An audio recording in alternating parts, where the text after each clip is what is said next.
நேரமும் உங்களுக்கு இந்த வேலை தானா? நம்ம ஊர்ல நடக்கிற திருவிழாவுக்கு பக்கத்து ஊர்ல இருந்தெல்லாம் ஜனங்க வந்து கூடி இருக்காங்க.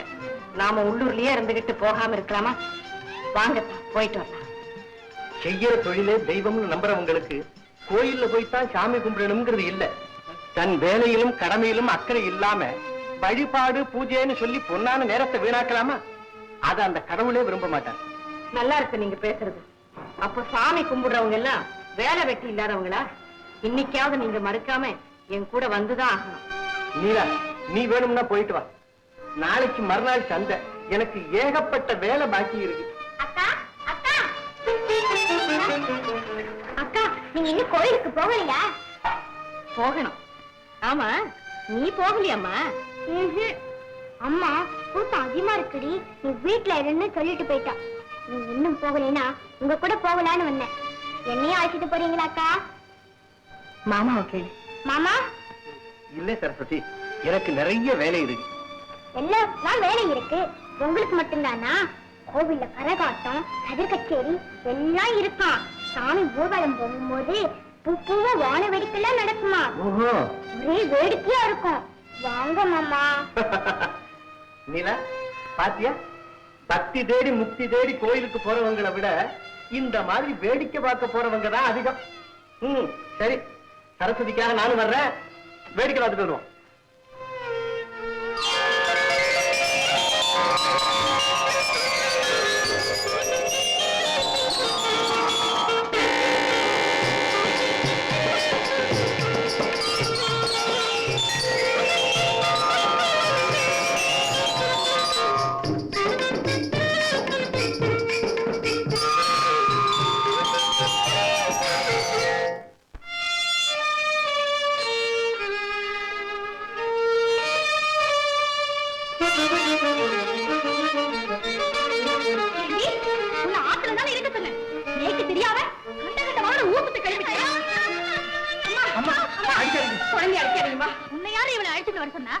கூட்டத்துல குழந்தை காணாம போயிடுச்சுனா நீயா பெத்து கொடுப்ப? குழந்தைய நாங்க கூட்டிக்கிட்டு வந்திருக்கிறப்போ பத்திரமா பாத்துக்காம விட்டுடுவோமா? சரி சரி போடி. அவாவா யார் யாரோட சேரணுமோ அவாவோட தான் சேரணும். ஆத்துக்கு வா, உன்னை பேசிக்கிறேன். நீலா, இந்த சின்ன விஷயத்துக்கு இந்த அம்மா ஏன் இப்படி கோவப்படுறாங்க? இந்த அம்மாவுக்கு அவங்கள தவிர மத்தவங்க எல்லாம் தாழ்ந்தவங்கன்னு நினைப்பு. இவங்க மனசுல இருக்கக்கூடிய இருளை போக்காத ஆண்டவனா நமக்கு முக்தியை கொடுக்க போறான். இத பாருங்க, கோயில் பிரகாரத்துல நின்னுகிட்டு இப்படி எல்லாம் பேசாதீங்க. வாங்க போனா. நமச்சிவாயம். அக்காவை பாத்துட்டு வரேன். அம்மா கிட்ட சமாளிச்சுக்கோங்க. ஏண்டா கண்ணு, நேற்று ராத்திரி தானே அடி அடின்னு அடிச்சு கொன்ன அவங்க அம்மா. மறுபடியும் அங்க போற எனக்கு என்ன ஆச்சோன்னு அக்கா கவலைப்படுவாங்க. பாத்துட்டு வந்தேன்னா அவங்களுக்கு நிம்மதி, எனக்கு சந்தோஷமா இருக்கும். சரி, போயிட்டு சீக்கிரம் வந்துடும். ஐயோ, மோப்பம் பிடிச்சிட்டாலே. நமச்சிவாயம் நமச்சிவாயம். எங்கடி போற? அத வீட்டுக்கு போறேம்மா. எனக்கு தெரியாதே. போடி உள்ள. அந்த பைய வீட்டுக்கு போகாத போகாதன்னு எத்தனை தடவை சொல்றது? நான் செய்த பூஜையெல்லாம் உள்ளாலே கிட்ட போயிடுது. சரியா, போடி உள்ள. ஏண்டி குழந்தை மேல இப்படி எரிஞ்சு விழத? குழந்தைகளை பக்குவமா வளர்க்கலன்னா அதுக மனசுல பாசத்துக்கு பதிலா வெறுப்பு தான் வளரும். ஆரம்பிச்சுட்டா? எனக்கு தெரியும் குழந்தை எப்படி வளர்க்கணும்னு. நீங்க பேசாம இருங்க. நான் ஏண்டி பேச போறேன் இப்போ? உங்க பேச்சுதான் அம்பலத்துக்கே ஏறி போச்சே. போதும் உங்க பிரச்சாரம். நான் பொல்லாதவன் வாயாடின்னு நீங்களே ஊர் புறம் சொல்வீங்க போல இருக்கே. நீ வாரி உள்ள. ஆமா, நான் சொல்லித்தான் உன்னை பத்தி இந்த ஊருக்கு தெரியும். நமச்சிவாயம் நமச்சிவாயம். ஐயா வாங்க, ஐயா வாங்க, உட்காரு. ஐயா எங்க இருந்து வாரீங்க? நான் பள்ளப்பட்டியில இருந்து வர்றேன். இருக்கட்டும். எங்க ஊர்ல மாரியம்மன் திருவிழா, கூத்து போடணும். என்ன பணம் கேக்குறீங்க? சாப்பாடு போட்டா சாப்பாடு போடாமல? சாப்பாடு முக்கியம். ஏன்டா பறக்குற? நீ அவசரப்படுறத பார்த்தா அவரையே. ஐயோ, நீங்க பயப்படாது, எல்லாம் போட்டுறேன். என்ன பணம் கேக்குறீங்க? நீங்க என்ன தாரீங்க? 25 பணம் தர்றேன். 10 26 28 கொடுங்க. எதுக்காக நான் கேக்குறேன்னா, என்கிட்ட இருக்கிற குழந்தைகள்லாம் இதே மாதிரி நான் ஒருத்தன் தான் இப்படி. அதனால கூத்து மட்டமா இருக்குன்னு நினைச்சிடாதீங்க. சபை நிறைஞ்சு இருக்கும். சபை நிறையுதோ நிறையலையோ, மேடை நிறைஞ்சிருக்குன்னு சொல்றேன். அப்ப இருந்தாங்க அச்சாரம். அப்ப நான் போயிட்டு வரட்டுமா? வணக்கம். போயிட்டு வரேன். சரி, அப்ப குருவே, இடியாப்ப கடைக்கு போறாவா? உன்னை இடிக்கிறேன். சாக போறேன். என்னடா சிங்காரவா? முருகா, ஏண்டா நேற்றுக்கு சந்திக்க வரல? நேத்து மட்டும் இல்ல, இனிமே என்னைக்குமே சந்தைக்கு வர மாட்டேன். அட பாவி, தொழிலை விட்டுவிட்டு சோத்து என்ன பண்ணுவேன்? என்னடா பெரிய தொழில்? இப்ப நான் செய்ய போற தொழில் இருக்கு, அதுல சோறும் கிடைக்கும், இந்த மாதிரி சுகமும் கிடைக்கும். அப்படி என்னடா தொழில்? அப்படி கேளு. உடுங்கடா, வெளியார் வந்துட்டா விழுந்து விழுந்து அமுக்குறாங்க. இங்காரம் கூத்து போட போறேன். கூத்து போடணும்னா ரொம்ப செலவாகுமே. ஆகட்டுமே, என் கையில 300 பணம் இருக்கு, இன்னும் 200 பணம் தான் தேவை. 700 எங்க போவேன்? எங்க போகவா? நம்ம பானக்கடை பரமசிவம் இருக்கிறானே, அந்த பணத்தை நான் தாரேன், என்ன கூட்டு சேர்த்துக்கிறான் அலைகிறான். சேர்த்துக்க வேண்டியான அங்கதான ஒரு சிக்கல் இருக்கு. என்ன சிக்கல்? நம்ம மாட்டுக்கார மாடசாமி இல்ல, அந்த பணத்தை நான் தாரேன், என்ன கூட்டு சேர்த்துக்கிறான் அலைகிறான். முருகா, என்ன சேர்த்துக்கப்பா. உன் கையில பணம் இருக்கா? பணமா இல்ல, ஆனா காகரி கடை இருக்குது. கடையை வித்துட்டு வந்துருங்க. அதுவும் சரிதான். முருகா, எனக்கு ஒரு தங்கச்சி இருக்குது, அது ரொம்ப நல்லா பாடும். சின்ன பையா, அண்ணனுக்கு ஆப்ப கடையில் ஆப்ப வாங்கிட்டு வாடா. கொண்டேரி கிணத்துல தண்ணீர சிங்கார. உனக்கு இப்படி ஒரு தங்கச்சி இருக்குன்னு இவ்வளவு நாளா நீ சொல்லவே இல்லையே. அதுக்கு ஒரு சந்தர்ப்பமே இல்லையே. வந்துருச்சு. அப்ப அதுக்கும் ஒரு நல்ல வேஷமா? அதுக்குத்தான் நல்ல வேஷமே. அப்ப நான் போயிட்டு நாளைக்கு வர்றேன். மறந்துடாத, கடையை வித்துட்டு பணத்தோட வா. அப்புறம் கையோட தங்கச்சி ஆத்திருக்கலாம். சரி, அழைச்சிட்டு வந்துடுறேன். இவன் 200 பணம் கொண்டு வந்துருவான், நம்ம கையில 300 பணம் இருக்குன்னு வீராப்பா சொல்லிவிட்டமே, என்ன செய்யறது? சரி, இந்த சின்ன பையனை வச்சு ஏதாவது பண்ணிக்குவோம். சரசு, நீ ஏம்மா இங்க வந்த? எங்க வீட்டுக்கு வந்தா உங்க அம்மா உன்னை அடிக்கிறாங்க இல்ல? நான் இங்க வந்ததே அம்மாக்கு தெரியாதுக்கா. வாமா. இப்பதான் வரீங்களா மாமா? ஆமாம்மா. நீலா, கொஞ்சம் தண்ணி வந்தோம். மாமா, நாளைக்கு கோவில் மண்டபத்துல விசாலாட்சி அம்மையார் கதை சொல்றாங்களா, கண்டிப்பா வரணும். இந்த பாரு, வேலை இல்லாதவங்க கதை சொல்லுவாங்க, பொழுது போகாதவங்க அதை கேட்பாங்க. நாம நம்ம வேலையில தான் அக்கறையா இருக்கணும். இந்தா பாருங்க, உங்க குணம் உங்களோட இருக்கட்டும். பிஞ்சு மனசுல கடவுள் நிந்தனையை உண்டாக்காதீங்க. கடமையை செய்யன்னு சொல்றதுக்கு பேரு நிந்தனையா? கடமை, தொழில், வேலை எல்லாம் காசு பணத்துக்கும் சாதாரண வாழ்க்கைக்கும் உள்ளதுதானே. ஆனா மனசுல நிம்மதியும் வாழ்ந்த வாழ்க்கைக்கு ஒரு அர்த்தமும் வேணும்னா கடவுளை வணங்கித்தான் ஆகணும். நீ சொல்றத பார்த்தா வீட்டுல நிம்மதி இல்லாதவங்க தான் ஆண்டவன் சன்னிதானத்துல அமைதி தேடி அலையணும். என்ன மாமா, நான் கதை கேட்க வர சொன்னா அதுக்கு போய் நீங்க சண்டை போடுறீங்களே. அம்மா தேடுவாங்க, நான் வரட்டுமா? கண்டிப்பா வரணும். அக்கா, போயிட்டு வரேன். நீங்க இப்படி எல்லாம் கடவுளை நிந்திக்கிறதுனாலதான் நமக்கு புத்திர பாக்கியமே இல்லாம இருக்கு. அப்படியா? அந்த சந்தேகமே உனக்கு வேண்டாம். இனிமே நீ எங்க கூப்பிட்டாலும் நான் வர்றேன். என் எண்ணங்கள் உன்னுடைய நம்பிக்கைக்கு ஒரு நாளும் தடையா இருக்காது. போதுமா? நம பார்வதி பதையே. ஹர ஹர மகாதேவா. நம்பிக்கை கொண்டு கை தொழுதால் வருவான், தும்பிக்கையான் என்னும் துணை வருவான். நம்பிக்கை கொண்டு கை தொழுதால் வருவான்.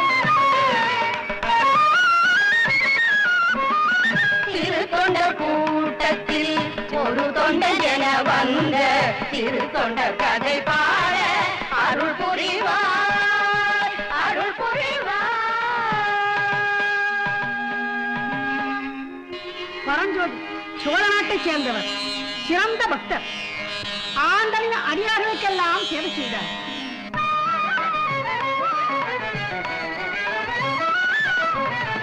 வருகின்ற தொண்டருக்கு விருந்தளித்து திருவடி தான் பணிந்து சேவை செய்தார். வருகின்ற தொண்டருக்கு விருந்தளித்து திருவடி தான் பணிந்து சேவை செய்தார். இறைவனின் பூஜையிலும் அடியவர் பூஜை ஒன்றே, இறைவனின் பூஜையிலும் அடியவர் பூஜை ஒன்றே, அருள் தரும் பூஜை என்று உறுதி கொண்டார், அருள் தரும் பூஜை என்று உறுதி கொண்டார். பரஞ்சோதியார் அடியார்கள் எல்லாம் வருந்தி அழைத்து அவர்கள் விரும்பியதையெல்லாம் தந்து உபசரித்து வந்தார். பரஞ்சோதியை சோதிக்க எண்ணம் கொண்டார் எம்பெருமான். ஏன் சோதிக்க வேண்டும்? பரம்பொருள் லீலையை யார் அறிவார் அவர் பக்தருக்கு சோதனை தான் தருவார் பரம்பொருள் லீலையை யார் அறிவாரவர் பக்தருக்கு சோதனை தான் தருவார் திரு தொண்டர் உள்ளத்தை தேடி வந்தார் ஓ அடியவர் போல் மனை நாடி வந்தார் அடியவர் போல் மனை நாடி வந்தார்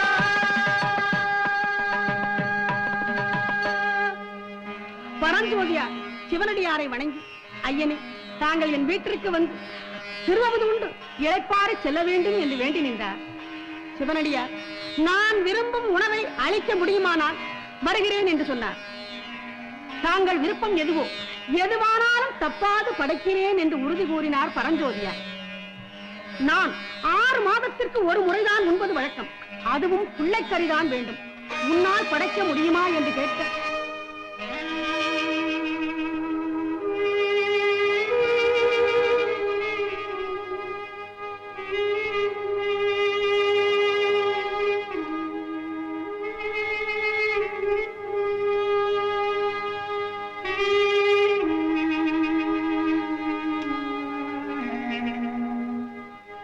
அப்படியே செய்கிறேன் என்று உறுதி கூறி சென்று தன் மனைவியிடத்திலே இந்த துயர செய்தியை சொல்லுகிறார்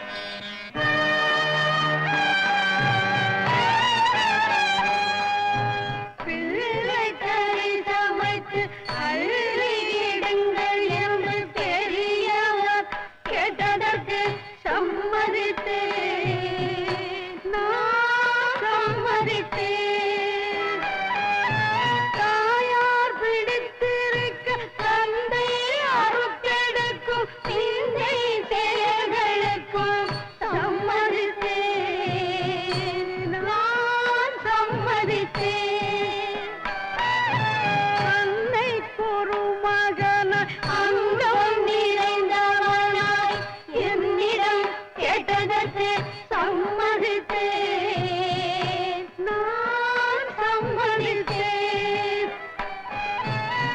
தன்மகனை கொடுக்க தரணியில் யாரும் இல்லை என் மகனை கொடுக்க சம்மதித்தேன் நான்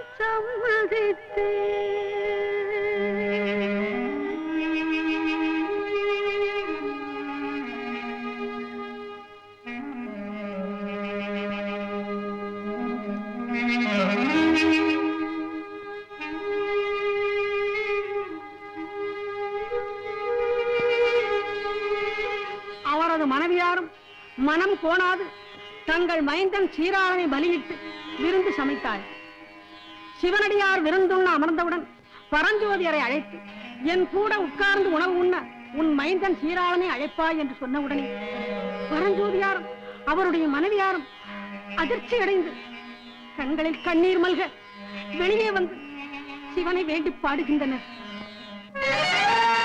காவனத்து தேசிகா கருணை மழை நாயகா கண்ணீரில் வேண்டுகிறேன்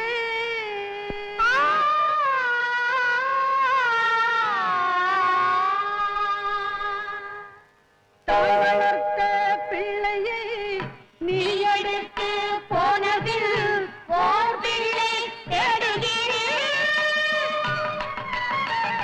தாய் வளர்த்த பிள்ளையை நீ எடுத்து போனதில் ஓர் பிள்ளை தேடுகிறேன். பந்தியில் அமர்ந்தபின் சந்ததியில் கேட்கிறார்.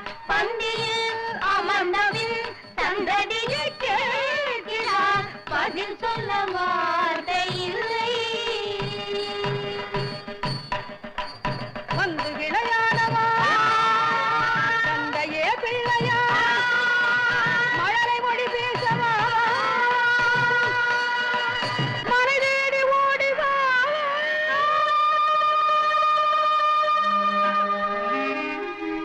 கண்ணிமைக்கும் நேரத்தில் சீராளன் ஓடி வந்தான். தாயும் தந்தையும் மகனை வாரி அணைத்து முத்தமிட்டு உள்ளே அழைத்துச் செல்கின்றனர். அங்கே கபாலியாக வந்த சிவனடியாரை காணவில்லை.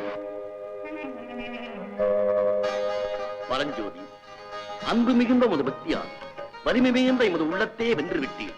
இன்று முதல் நீவி சிறு தொண்டர் என்ற சிறப்பு பெயருடன் நீடூழி வாழ வாழ்த்துகிறோம். பரஞ்சோதி சிறு தொண்டனானார். இந்த கதையினால் நாம் என்ன தெரிந்து கொள்ளுகிறோம் என்றால், தொண்டுள்ளம் படைத்தவர்களுக்கு இறைவன் அருள் நிச்சயம் கிடைக்கும். நம பார்வதி பதையே.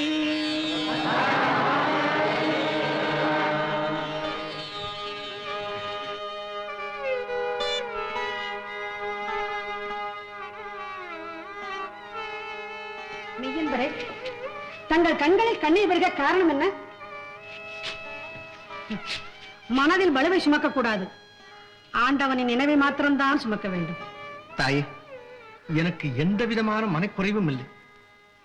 கடவுள் வழிபாட்டை விட செய்யும் தொழிலையே தெய்வமாக கருதி வந்தவன் நான். ஒரே நினைவுடன் கடவுளை வணங்குவதிலேதான் பேரின்பம் கிடைக்கிறது என்பதை இப்போதுதான் நான் தெரிந்து கொண்டேன். தாயே, ஆண்டவனின் அருளை அடைய தாங்கள் தான் எனக்கு ஒரு மார்க்கம் சொல்ல வேண்டும். நானோ ஏழை, தான தர்மங்கள் செய்ய வழி இல்லாதவன், மண்பாண்டம் செய்து பிழைக்கும் குயவன். பொன்னும் பொருளும் அள்ளி தருவோருக்கு மட்டும்தான் ஆண்டவன் அருள் கிடைக்கும் என்பதில்லை. இறைவனை துதித்து பாடுங்கள். பிச்சை எடுக்க ஓடு வாங்க கூட காசில்லாத ஏழைகளுக்கு மண் ஓடு செய்து தானம் செய்யுங்கள். சத்தியத்தை கடைபிடியுங்கள். ஆண்டவன் திருவருள் கிடைக்கும். அப்படியாகட்டும், சென்று வருகிறேன் தாய்.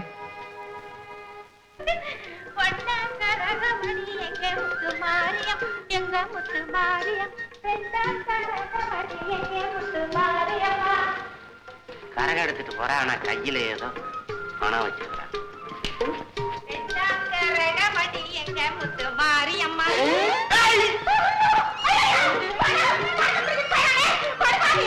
பாப்பா சிங்கார உட்காரு. காணுமே பணத்தை மட்டும் தான் கொண்டாந்தியா? தங்கச்சி வரல? தங்கச்சி கிட்ட பணத்தை கொடுத்தன, அது வரலையா? வரலையாப்பா? இதான் உன் தங்கச்சியா? என்னமா அண்ணே, பணத்தை எடுத்துக்கிட்டு வர்ற வழியில யாரும் ஒரு திருட்டு பை என் மேல மாட்டி பணத்தை எல்லாம் எடுத்துக்கிட்டோம். களவாடி பை, பூரிக்கு பை, முடிஞ்சவைக்கு பை. பணத்துக்கு இப்ப என்ன செய்யறது? கடவுளே, யாருமே யாருன்னு கண்டா அவன் ரத்த வாந்தி தான் எடுப்பா. ஐயோ, முகத்தை கூட சரியா பார்க்கலையா? பார்க்கலையா? இப்பதான் எனக்கு நிம்மதி. 200 பணத்துக்கு நான் எங்க போவேன்? வருத்தப்படாத, சம்பாதிச்சா திருட்டு கொடுக்கும் போதே முகத்தை பாத்துக்கணும். என்னைக்காவது ஒரு நாளைக்கு பிடிச்சிருக்கலாம். இதுதான் உன் தங்கச்சியா? நல்லா இருக்கு. ஆமா, வந்து உங்களை எங்கேயோ பார்த்த மாதிரி. அது இது பாத்துக்கலாமே, நான் உங்க வீட்டுக்கு அடிக்கடி வருவேன். இது போற வா. 200 பணம் ஏண்டா புலம்புற? சம்பாதிக்கலாம், போடா நீங்க.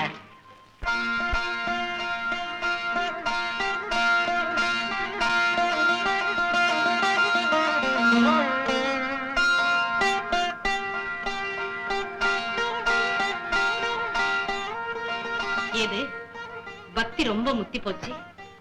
என்கிட்ட பேசுறதுக்கு கூட இப்ப உங்களுக்கு நேரம் கிடைக்கிறது இல்ல. உங்களை ஏன் கோயிலுக்கு கூட்டிட்டு போனேன்னு இருக்கு. உன்னாலதானே எனக்கு இந்த பாக்கியம் கிடைச்சது. ஒரு விதத்துல நீ எனக்கு குருவும் கூட. அப்படி எல்லாம் சொல்லாதீங்க. நம்ம எல்லாருக்கும் குரு அவர்தான். அவருக்கு நீங்க அடியார், இந்த அடியாருக்கு நான் அடியாள்.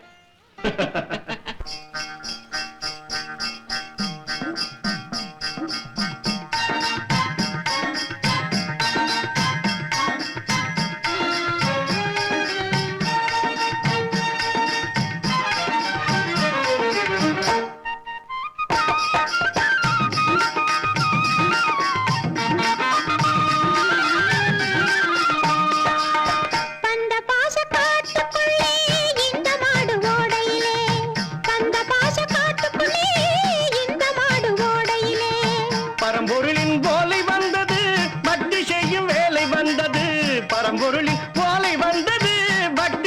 வேலை வந்தது. பந்த பாச காட்டுக்குள்ளே இந்த மாடு ஓடையிலே பரம்பொருளின் போலை வந்தது, பக்தி செய்யும் வேலை வந்தது.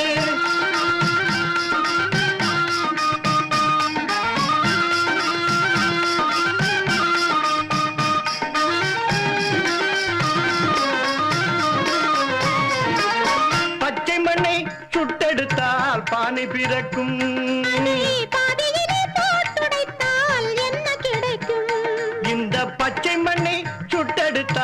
ஆணை பிறக்கும். பாதியிலே போட்டுடைத்தால் என்ன கிடைக்கும்? இச்சையிலும் ஆசையிலும் பூமி நடக்கும். இச்சையிலும் ஆசையிலும் பூமி நடக்கும்.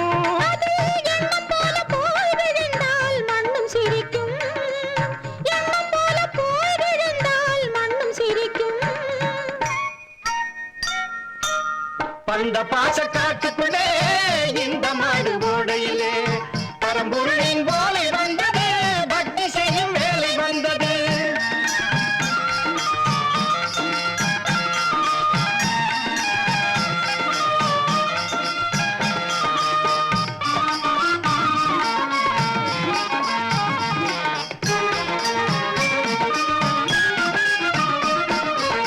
ஞான கண்ணை திறந்து வைத்தால் கோவில் தெரியும். ஞான கண்ணை திறந்து வைத்தால் கோவில் தெரியும். அந்த நாயகனார் கொடியிருக்கும் வாசல் தெரியும். நாயகனார் கொடியிருக்கும் வாசல் தெரியும். உனக்கண்ணில் பொய்யழகு ஓடி மறையும். உனக்கண்ணில் பொய்யழகு ஓடி மறையும். உள்ளத்திலே காயம் வந்தால் உண்மை புரியும். உள்ளத்திலே காயம் வந்தால் உண்மை புரியும். பந்த பாச காட்டுக்குள்ளே இந்த மாடு ஓடையிலே, பந்த பாச காட்டுக்குள்ளே இந்த மாடு ஓடையிலே, பரம்பொருளின் போலே வந்தது, பக்தி செய்யும் வேலை வந்தது. பரம்பொருளின் போலே வந்தது, பக்தி செய்யும் வேலை வந்தது. ஹே, ஹே. டுர்ரோ.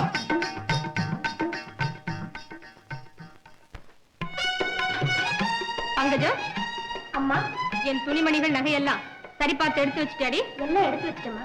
வெத்தலை புட்டை பூஜா எல்லாம் எடுத்து வச்சாச்சா? வெத்தலை பெட்டி எடுத்து வச்சிட்டேம்மா. பூஜாவை வழக்கம் போல நானே எடுத்து விட்டேன். என்ன புறப்பட வேண்டியதானே? என்ன உங்க தாளம் ஞானம்? அதெல்லாம் அனுப்பிரமாணம் தவறாது.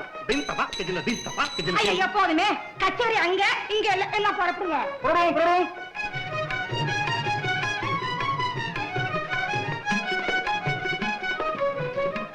தங்க அத்தை பாத்துக்கோ, அதோட உடம்பையும் பாத்துக்கோ. நான் போயிட்டு வரட்டுமா? இந்தாங்க, பேசாம வாங்க, வாங்க பேசாம.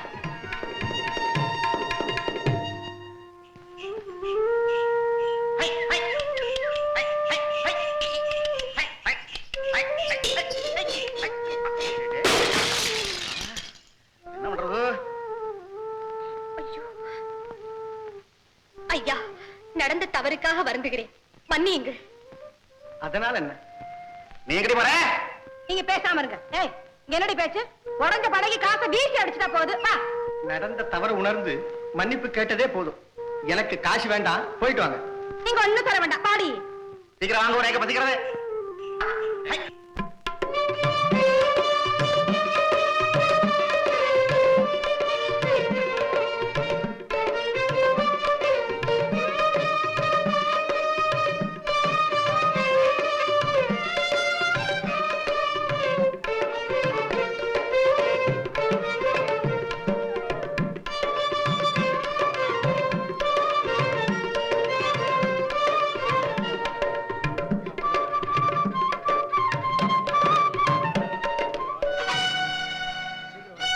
என்ன சத்தம்? இந்த பண்டாரங்கள்ல எங்க போறாங்க? மாமா, நம்ம ஊர்ல ஏதாவது விசேஷமா? இந்த காலத்துல விசேஷமே இல்லாம இருந்தா தானமா கூட்டமே கூடுது. இல்லக்கா, அம்பலவாணர் வீட்டுல திருவோடு தானம் கொடுக்கறாங்களாம். அதுதான் இவ்வளவு கூட்டம். கேவலம், மன்னோர்கள் தானம் செய்யறதுக்கு இவ்வளவு மதிப்பா? நாள் முழுவதும் கடவுளோட சன்னிதானத்துல ஆடி ஆடி என் கால்கள் தேய்ந்து விட்டன. நான் செலுத்தும் பக்தியை விட அந்த அம்பலவாணர் செலுத்தும் பக்தி அவ்வளவு சிறந்ததா? ஊரே ஒவ்வொரு புகழ அளவுக்கு அப்படி அவர் என்ன செய்தார்? அம்மா கலா, இப்ப ஓட்டுக்கு இருக்கிற மதிப்பு வேற எதுக்குமே கிடையாது. 50 100 வச்சிருக்கிறவன் 5 10 தானமா கொடுக்கறத விட ஒண்ணுமே இல்லாதவன் ஒரு காசு கொடுக்கறதான் அந்த ஊர் பெருமையா பேசுது. அக்கா, அம்பலவாணர் திருவோடு கொடுப்பதனால் மட்டும் புகழ் இல்லக்கா. அவர் பாடினார்னா எல்லாருமே மெய் மறந்து நின்னுடுவாங்களாம். அப்படியா மாமா? அவரை நான் ஒரு முறை பார்க்கலாமா? நல்லா இருக்கு. ஆனானப்பட்ட கோடீஸ்வரன் எல்லாம் நீ கஞ்சாட காட்டினா ஓடி வர காத்துட்டு இருக்கா. அப்படி இருக்க அவனை போய் நீ பாக்குறதாவது போகட்டும். ரொம்ப பிரியப்படுற, அதுக்கு நானே ஏற்பாடு பண்ணிடுறேன். 7ஆம் திருநாள் இன்னும் 2 நாள் தானே இருக்கு. இப்ப பயிற்சி ஆரம்பிக்கலாமா? சரி மாமா.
ஐயா வணக்கம். வணக்கம் வணக்கம் வணக்கம் ஐயா.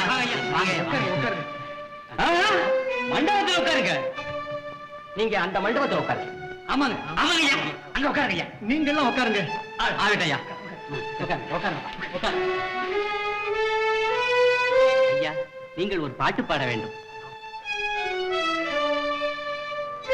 ஐயா இந்த திருச்சபையில் உங்கள் பக்தி தவழும் இசையமுதத்தை நாங்கள் பருகும் பாக்கியத்தை தாருங்கள். அமைதியாக இருங்கள்.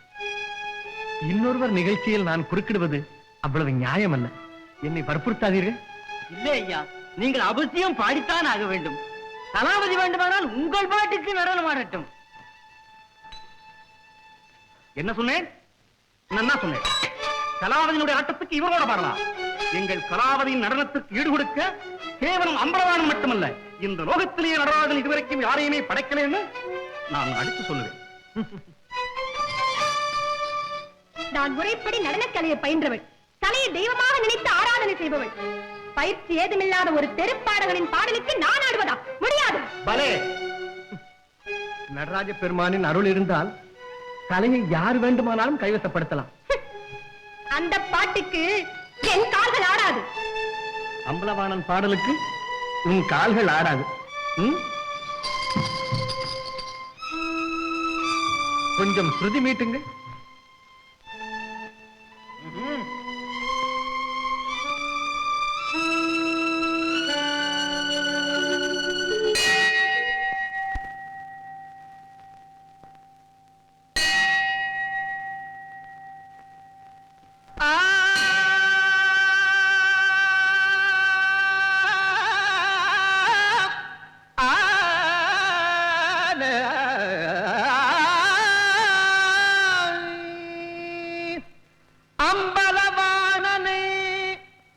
நம்பிய பேர்களும் ஆனந்த நடமாடுவா.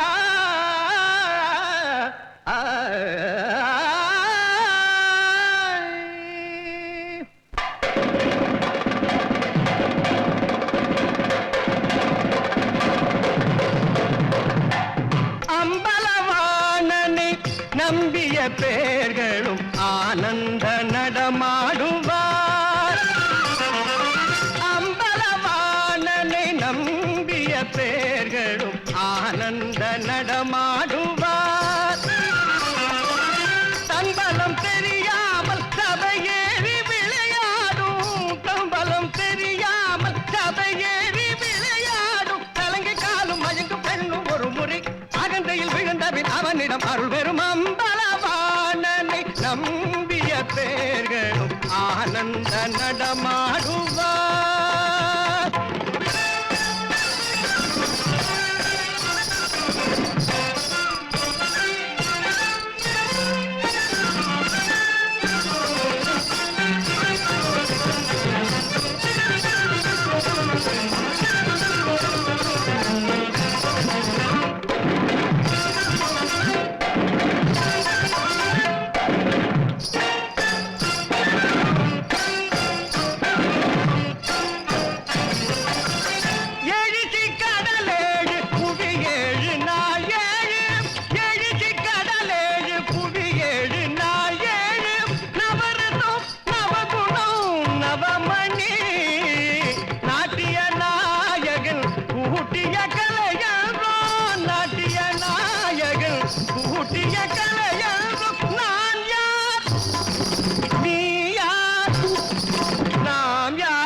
இல்லை வலமோ எதிலே அவன் பலமோ இடமோ இல்லை வலமோ இரண்டும் இல்லையே திரண்ட பூமி இது எந்த நேரம் அதில் விழுமோ பின்பு எழுமோ அவனை தொழுமோ மானுட நாடிடும் நாயகன் பார்வையில் மானிடன் கவி பாட மழுவுடன் ஆடிடும் மன்னவன் சபையில் வழுவுடன் நடமாட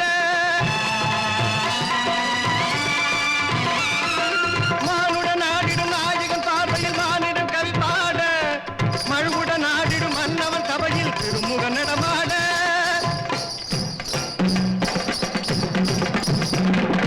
தந்தோம் தந்தோம் தருவோம் என அவன் தருவான் அருளாக அம்பலவாணனை நம்பிய பேர்களும் ஆனந்த நடமாடுவார்.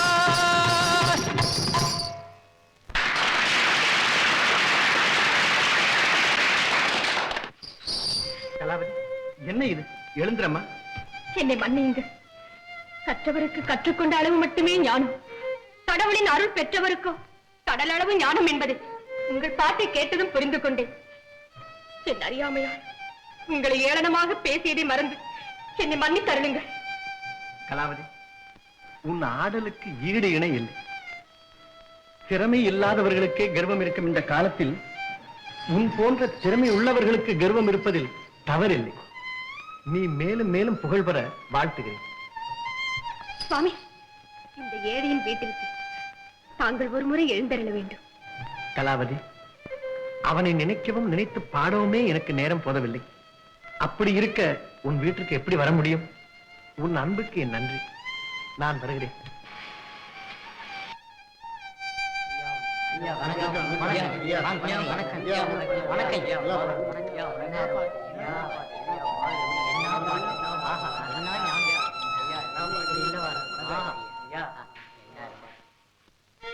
ஏண்டி கலா, நீ போய் ஏண்டி அவ கால்ல விழுந்த? நம்ம கௌரவம் என்ன, அந்தஸ்து என்ன, அவன் தகுதி என்ன? பத்தாக்குறைக்கு அவங்கிட்ட போய் மன்னிப்பு கேக்குறதா? ஆமா அக்கா, என்ன இருந்தாலும் நீங்க அவர்கிட்ட மன்னிப்பு கேட்டது தப்புதான். அப்படி சொல்லி உரைக்கிறாங்க. ஏமா, பல லட்சாதி பிரபுக்கள் எல்லாம் உனக்கு அடிமையாக காத்து கிடக்கிறப்ப கேவலம் மண்பாண்ட செய்யற குயவனுக்கு நீ அடிமையாகிறதா? நினைச்சா கண்ணு ஜலம் வர்றது. நிறுத்துங்க மாமா, அப்படிலாம் அவரை கேவலமா பேச வேண்டாம். அவர் வணங்கத்தக்கவர் தான், அதுல எனக்கு கொஞ்சம் கூட சந்தேகமே இல்லை. என்ன இது ஞானம், எத்தனை கம்பீரம், தெய்வாம்சம் பொருந்திய அவருடைய தேவகானம் உன்ன மயங்க வைக்கலையாக்கா? போதும்டி, நிறுத்து. எனக்கு மயங்கிற வயசு தாண்டி போச்சு. நீ ஒண்ணு ரொம்ப மயங்க வேண்டாம். போய் பேசாம படுத்து தூங்கு போ. என்ன உங்களுக்கு வரட்டா நீயே சொல்லணுமா? நேக்கும் தூக்கம் வரல. நிலாபுற்றத்துல போய் இப்படி பேசிக்கிட்டு இருக்கலாமே. என்ன பழைய ஞாபகமா? சரி சரி, பேசாம வாங்க வாங்க.